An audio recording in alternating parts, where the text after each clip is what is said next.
Bukit Pamor! Kala mo talaga siya yung kumakayod ng tunay.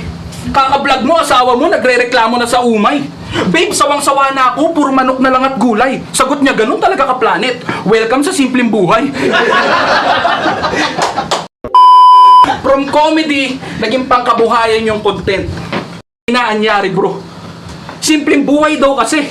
Puta, bait pala nito. Baka agaw buhay kasi obvious na di mo ma-revive yung channel mo. Gusto mong pumatok? Patulpo mo yung tatay mong tamad magpakain ng manok.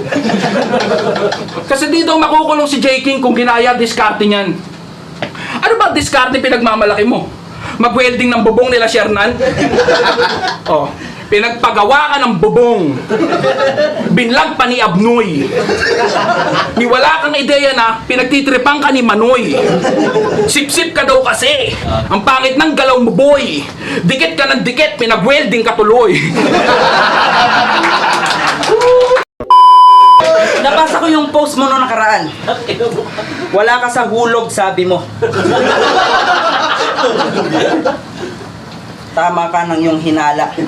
Kasi tagilid ka sa labang to. Pero wag kang mag-alala. Diretso lahat ng bara ko. Uuwi kang levelado. Pantay ang paa mo. Sakto! Lalabas na yung kanta ko. May sound trip ka na rin. Ako nang bahala sa kahon na may bintanang salamin.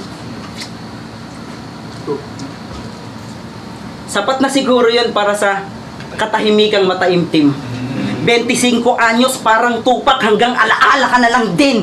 Kala mo madali lang to? Ako'y makunat pa sa inuyat. Siguradong may tulog to sa ilang gabi kitang pinuyat. At ewan ko na lang kung meron pang magandang gising. Sa kalagitnaan ng pagtulog, sasakaling ko ng good morning. Sabi mo, nung laban mo kay Range, ihihiga kita sa apoy. Tumba. Ihihiga. Tumba. Utak mo ata tuyo. Ito natural nakatumba, may higabang nakatayo. Tumpa lang, panalo ka na. Sobrang talino mo, na-explain mong tanga.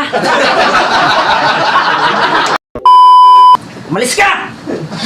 Ang dumi-dumi mo! Sinisira mo imahe ng liga. Gusto mo ng customer? Isang bulto sa pideya.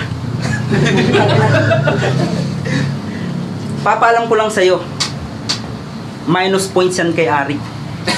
Pero kahit papano, pag nagbago ka, plus points yan sa langit. At kung di nyo napapansin, sa kabila ng mainit na paandar, yung nilalait mong tricycle driver dati, madami nang napundar.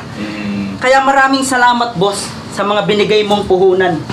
Mawala ka man sa mundo, marami na akong pagkukunan. Joke lang.